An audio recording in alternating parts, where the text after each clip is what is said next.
오늘 함께 나누실 말씀 사무엘하 3장 28절부터 39절입니다. 그 후에 다윗이 듣고 이르되 넬의 아들 아브넬의 피에 대하여 나와 내 나라는 여호와 앞에 영원히 무죄하니 그 죄가 요압의 머리와 그의 아버지의 온 집으로 돌아갈지어다. 또 요압의 집에서 백탁병자나 나병 환자나 지팡이를 의지하는 자나 칼에 죽는 자나 양식이 떨어진 자가 끊어지지 아니할지로다 하니라. 요압과 그의 동생 아비새가 아브넬을 죽인 것은 그가 기브온 전쟁에서 자기 동생 아사헬을 죽인 까닭이었더라. 다윗이 요압과 및 자기와 함께 있는 모든 백성에게 이르되 너희는 옷을 찢고 굵은 배를 띠고 아브넬 앞에서 애도하라 하니라. 다윗 왕이 상여를 따라가 아브넬을 헤브론에 장사하고 아브넬의 무덤에서 왕이 소리를 높여 울고 백성도 다 우니라.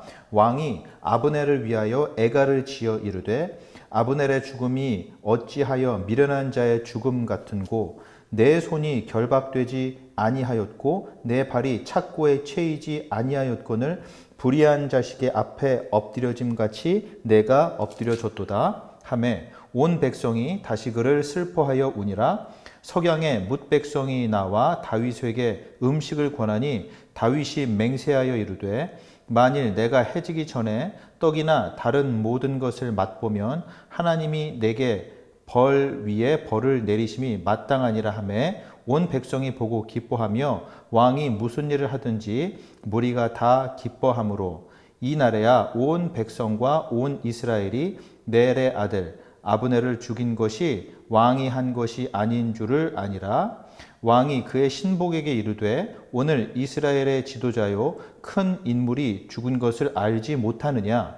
내가 기름 부음을 받은 왕이 되었느나 오늘 약하여 수리와 아들인 이 사람들을 제어하기가 너무 어려우니 여호와는 악행한 자에게 그 악한 대로 갚으실지로다 하니라. 아브넬이라는 사람이 죽었습니다. 그리고 그의 사망 소식에 대한 다윗의 반응이 오늘 본문에 나와 있습니다. 아브넬은 누구였습니까? 물론 앞에서 아마 보셨을 거예요. 사울 왕, 압선 왕과 다윗 왕 사이에 아직까지 다툼이 있는데 압선 사울 왕 편에서 다윗에게 대적하던 사람이 바로 아브넬이었습니다. 그런데 이 아브넬이란 사람과 다윗 사이에 과거에 어찌 되었든지 과거를 청산하고 앞으로 동반자 관계로서 잘 지내보자 라는 그런 합의가 나온 게 바로 이 앞 얘기가 나와 있습니다. 다윗에게 아브넬이 충성맹세를 하고 다윗도 그 아브넬을 포용하는 거죠. 그런데 요압이라는 사람이 오늘 보니까 이 아브넬을 보복살인하는 사건이 있었습니다. 요압, 아비새, 그다음에 아사헬, 아사헬은 죽은 사람인데요. 이 삼형제가 다윗 편에서 아브넬과 맞서는 중에 이 아사헬이 죽게 됩니다. 그리고 아브넬이 다윗 왕과 또 협력 관계를 이루려고 찾아갔을 때 기회를 봐서 바로 이 복수를 벌이는 사건이 있었던 겁니다. 근데 다윗 왕도 어떻게 보면은 지금 자신과 맞선 원수랑 맞이하고 있는 겁니다.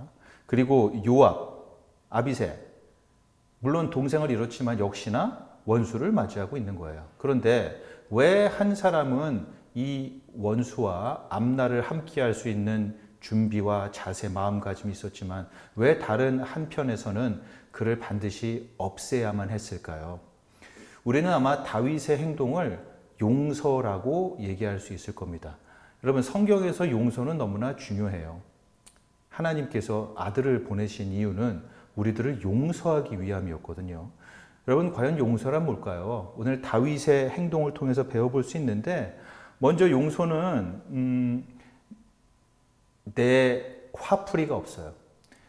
내가 해코지를 당했고 내가 해를 당했는데 내가 당한 만큼 너도 당해봐라 하면서 막 소리 지르고 또 사람들 앞에서 너 망신당해봐 하면서 얘가 어떤 사람인지 아십니까? 목소리 지르는 것도 없습니다.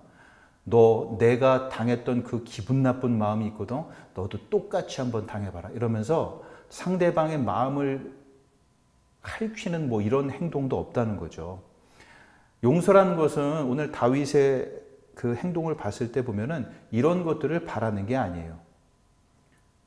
내 욕을 한 사람이 있을 수 있잖아요. 근거 없이, 이유 없이. 그리고 나도 내 욕을 했으니 너도 다른 사람한테 망신 좀 당해봐라 하면서 얘기를 할 수도 있지만 그런 것들을 안 하는 거죠.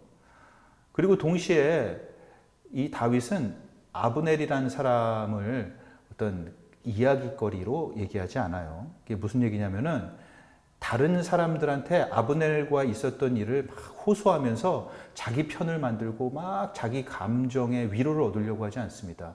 우리도 이런 경우가 있죠. 누군가 나한테 잘못을 했지만 내가 뭐 용서는 할게 라고 얘기는 했어요. 그런데 이제 사람들을 만나요. 야, 저기 너 어쩌고랑 나랑 있었던 일 알지? 내가 사실 그 사람 용서를 한다고는 했어. 근데 사실 그 사람이 나한테 어떤 정도까지 심한 일을 했는 줄 알아? 그 사람이 나한테 얼마나 독하게 얘기했는 줄 알아? 너는 그 사람 내가 얘기해 줄 테니까 이제 조심해야 돼. 내가 그 사람 용서는 했지만 너 조심하라고 하는 얘기 하면서 여러분 옛날을 다시 얘기거리로 끄집어낸다는 겁니다. 대놓고 욕하는 것은 아니지만 마치 다른 사람들한테 조심해야 돼, 주의를 주는 것처럼 하면서 여전히 남아있는 그 앙금들을 다 뒤집어내는 것이고 또 그런 옛날 얘기들을 끄집어내면서 나 불쌍하지, 나 안 됐지 하면서 내 편을 만들고 또 자기 감정에 위로를 줄 수 있는 그런 경우들을 계속 찾는다는 거죠. 그런데 다윗은 이런 일을 하지 않아요. 이런 식으로 나를 힘들게 한 아브넬을 초라한 사람으로 만들지 않습니다. 아브넬, 내가 비록 옛날에 한편으로 내 같은 편으로 같이 잘 지내려고 했지만 사실은 위험한 사람이었어. 앞으로 아브넬이 왔을 때 말이야. 너희들 요런 점들은 조심해야 돼. 이런 얘기를 안 했다는 거죠. 자, 오히려 아브넬의 이 체면을 살려주는 것이 다윗이었어요. 아브넬이 지금 이렇게 그 보복살인을 당했음에도 불구하고 지금 아주 격식이 있고 또 엄중한 장례를 치러주고 있습니다. 33절 보시면은 다윗 왕이 애가를 지어 불렀다. 그리고 그것을 모든 사람들도 다 배워서 함께 부르도록 했다고 얘기가 나옵니다. 다윗 왕은 여러분 시편에 그 엄청난 작품들을 남긴 대단한 작가입니다. 근데 이 사람이 바로 이 아브넬이라는 어떻게 보면 내 원수를 위해서 내 있는 솜씨를 가지고 그 사람을 위해서 슬퍼해주고 있어요. 다시 말해서 내 생각, 내 마음 속에서도 아브넬의 그 과거를 되뇌이지 않는다는 얘기예요. 우리는 사실 앞에 나왔던 그런 것들을 안 해도 내 마음 속에서는 아직도 그 나를 해코지 한 그 사람을 되뇌입니다. 분뚝분뚝. 아유, 세상에 저런 나쁜 사람은 없을 거야. 아유, 내가 다른 사람들 얘기는 안 하고 내가 그냥 용서는 하지만 세상에 그렇게 나쁜 사람은 없을 거야. 그 사람은 정말 악마야, 악마. 자, 마음속으로 이렇게 나를 해코지한 사람을 되뇌이지 않는다는 거예요. 아브넬의 죽음에 오히려 눈물을 흘려주고 아브넬의 인생에 대해서 동감하면서 함께 슬퍼하는 모습, 그리고 심지어 자신의 그 모든 솜씨를 가지고 최고의 솜씨를 가지고 그 사람을 애도해 줄 수 있는 것, 바로 이 모습이 오늘 보는 다윗이 보여주는 용서의 모습입니다. 다윗은 결코 아브넬의 실패를 바라지 않았어요. 근데 여러분 이게 쉬울 리가 없잖아요. 나한테 이렇게 못되게 굴고 정말 내 온갖 험담을 다 하고 다닌 이런 사람이 있을 때 이런 사람을 위해서 눈물을 흘려주고 또 동감해주고 또 이 사람 잘 되라고 기도해주고, 여러분 용서는 결코 쉬운 게 아닙니다. 고통스럽고 어려운 거예요. 그런데 이런 용서의 모습이 바로 우리 크리스찬들의 모습일 수 있겠습니다. 왜 예수는 우리들의 죄 용서를 위해서 십자가에 달려서야 했습니까? 여러분 용서라는 게 뭔지 한번 생각해 보시죠. 만약에 누가 해코지해서 내 집이 날아갔습니다. 누가 해코지해서 우리 집을 다 태웠어요. 그러면은 나는 지금 길에 나 앉아야 돼요. 근데 내가 왜 길에 나 앉아야 됩니까? 나에게 해코지한 사람이 오히려 피해를 봐야죠. 그렇죠? 그래서 내가 해코지를 당했을 때, 내 집이 불탔을 때, 누가 우리 집에 있는 것을 다 그냥 걷어갔을 땐 내가 길바닥에 나앉든지 아니면 나를 그렇게 만들고 우리 집을 망쳐놓은 그 사람이 나한테 피해 보상을 해주고 그 사람이 길바닥에 나앉든지. 여러분, 이런 일들이 있어야 되는 거죠. 잘못이 생겼을 때 다시 말해서 누군가는 그 잘못에 대한 값을 치러야 돼요. 잘못을 당한 사람이 그냥 참으면서 괴로움을 본인이 책임지든지 아니면 잘못을 저지른 사람이 거기에 대한 대가를 치르든지.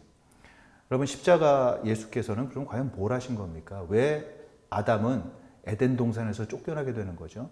하나님의 명성에 먹칠을 하는 거죠. 하나님의 명성에 불을 지른 거예요. 죄를 지고 잘못을 한 거죠. 거기에 대한 아담이 맞이하는 결과는 바로 에덴 동산에서 쫓겨나는 거였습니다. 하나님에게 드려야 할 모든 영광, 찬양, 충성, 순종, 자, 이런 마땅한 것들을 드리지 못했을 때에, 그래서 하나님의 명성에 불을 질렀을 때 우리 인간이 하나님의 에덴 동산 안에 머물 수 있는 자격을 상실하게 됩니다. 이게 바로 인간의 비극이었죠. 여러분, 예수 그리스도께서 과연 어떤 일이 자신에게 일어나도록 하신 겁니까? 본인이 길바닥에 나앉은 거예요. 예수님께서 인간으로 오셨을 때 여러분, 사람 살 수 있는 곳에 오시지 않았어요. 사람이 있을 만한 곳이 없으니까 동물 우리에서 태어나십니다. 또 평생에 자신의 인생을 어떻게 정리하십니까? 내가 머리 누일 곳이 세상에 없구나. 그리고 그분이 돌아가실 때 예루살렘 성, 하나님의 도성 밖에 바로 저 골고다 언덕에 쫓겨나서 죽음을 당하는 겁니다. 다시 말해서 예수 그리스도께서 우리가 당했어야 할 그 마땅한 하나님의 징계를 대신 받으시는 거죠. 하나님이 우리들에게 그 마땅한 징계를, 그 죄에 대한 마땅한 결과를, 피해 보상을 요구하지 않으셨다는 겁니다. 여러분, 예수께서 우리가 받아야 할, 우리가 책임져야 할 그 하나님에 대한 피해 보상을 대신 십자가에서 책임지신 거죠. 또한 예수님께서는 굉장히 격식 있고 또 우리들의 그 잘못된 것을 떠벌리면서 이야기거리로 만들지 않았습니다. 여러분, 베드로 예수님을 3번 부인한, 가장 사랑하겠다고 얘기해 놓고서 예수님을 가장 강력하게 배신한 그 베드로, 예수님이 어떻게 하십니까? 야, 너희들 제자들 잘 봐. 베드로가 나한테 무슨 짓을 했는지 알아? 제일 사랑한다고 그랬지만 나를 가장 강력하게 내 등에 칼을 꽂은 게 베드로야. 그런데 이 베드로 말이지, 너희들 앞으로 내가 용서하는 거 보고 말이야, 또 잘 섬기고 앞으로 사이좋게들 지낼 수 있도록 이렇게 얘기 안 하시죠. 조용히 베드로와 독대를 합니다. 그의 실수, 잘못을 이야기거리로 만들지 않으세요. 오히려 그 잘못된 베드로를 정중하게 독대하시면서 과거의 실패에 머물지 않고 그걸 딛고 올라갈 수 있는 방법으로 그 잘못들, 과거들, 또 그 죄를 다뤄주십니다. 이게 예수 그리스도의 용서의 방법이었어요. 또 하나, 우리 예수 그리스도께서 십자가에서 어떻게 용서하십니까? 하나님, 저들을 용서하소서. 내 등에 칼을 꽂고 내 옆구리에 창을 찌르고 또 나를 십자가에 못 박은 저들이 지금 무엇을 하고 있는지 모릅니다. 여러분, 예수님이 바로 이 원수들을 위해서 기도를 하십니다. 여러분, 용서를 하는 것은 고통스러웠어요. 예수님께서 우리들의 용서를 위한 기도를 하실 때 말 그대로 십자가에서 고통을 받으십니다. 가시관이 없이, 못 박힌 손이 없이, 피가 없이는 여러분 용서라는 게 없는 거였어요. 바로 이 복음이 우리들 또한 누군가를 용서할 수 있는 그런 자원이 됩니다. 여러분, 세상의 모든 사람들은 다 죄인이라는 게 이 성경에서 하는 얘기입니다. 복음이 우리에게 철저하게 소망이 없는 죄인이라는 것을 분명히 알려줍니다. 누군가 나한테 잘못한, 정말 있을 수 없는 잘못을 저질렀구나라는 죄인이 있습니까? 그런데 나도 역시 만약에 저 사람 같은 인생을 살고 저 사람 같은 상황이라면 나도 역시 얼마든지 똑같이 저런 잘못을 저질 수 있는 똑같은 죄인이라는 겁니다. 여러분, 복음의 세계 최고의 그 실력자였던 사도 바울, 뭐라고 자신을 고백합니까? 내가 죄인 중에서도 우두머리 죄인이다.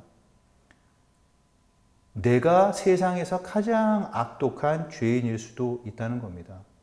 그러므로 저 잘못을 저지른 누군가는 나와는 완전히 다른 사람, 나는 저렇게 되지는 않으라는, 저 죄인과 나와 완전히 분리되었다라는 생각을 못하는 거죠. 바로 그 죄인, 그 인생을 내가 함께 슬퍼할 수 있고 동감할 수가 있습니다. 또 하나, 누군가 얼마나 나를 해코지하고 못살게 굴었으면, 내가 얼마나 또한 악이 바쳤으면 사람을 저렇게 보복하고 싶은 마음이 생길까. 그런데 어떤 일이 있더라도 우리에게는 빼앗길 수 없는 하나님의 사랑이라는 게 있죠. 누가 나한테 무엇을 하더라도 나에게는 항상 든든한 것이 있습니다.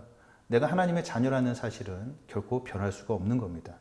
왜냐하면은 하나님께 용서를 받을 때 내가 뭘 잘하고 잘못하고로 용서받은 게 아니라 예수 때문에 용서받았고 그 예수를 믿었기 때문에 자녀가 됐어요.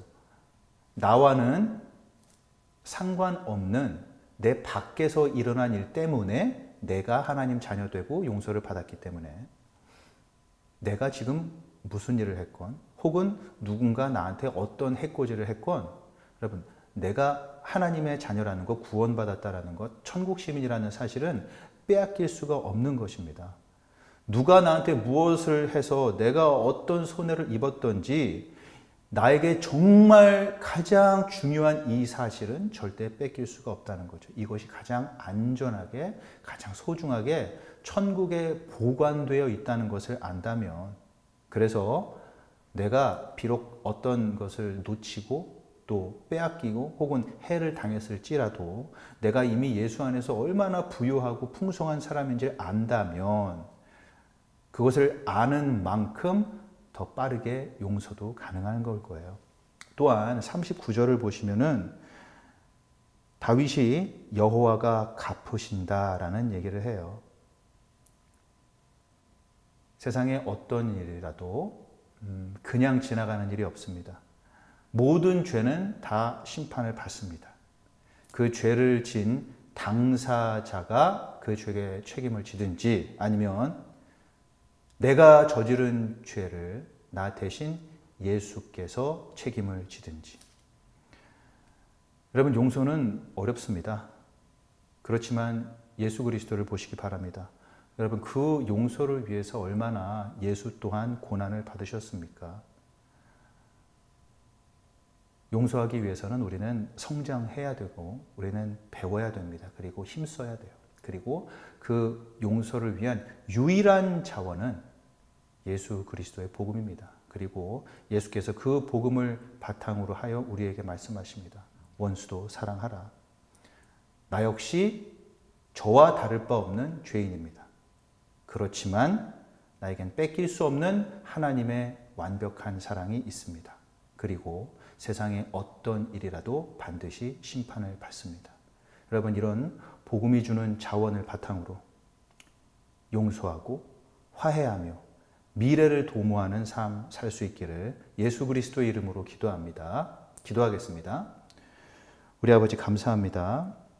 누군가를 망신 주는 것도 아니고 또 내 마음에 있는 분노를 다 발산하는 방법도 아니고 또 아버지 조용히 누군가 불행해지는 것을 기다리는 것도 아니고 나 역시 저와 같은 죄인이다. 그러나 나에겐 그럼에도 뺏길 수 없는 하나님이 주시는 든든한 사랑이 있으며 또 내가 굳이 누군가에게 판단하고 힘을 쓰지 않아도 하나님께서 다시와 모든 시시비비와 잘못을 분명하게 가릴 것이라는 이 복음이 주는 아버지 말씀이 주는 이 진리 가운데에서 우리가 용서하고 또 화해하며 또 미래를 도모하며 우리 아버지의 나라를 이 땅 가운데 펼쳐나갈 수 있도록 부디 예수 복음 안에서 복리를 주시옵소서.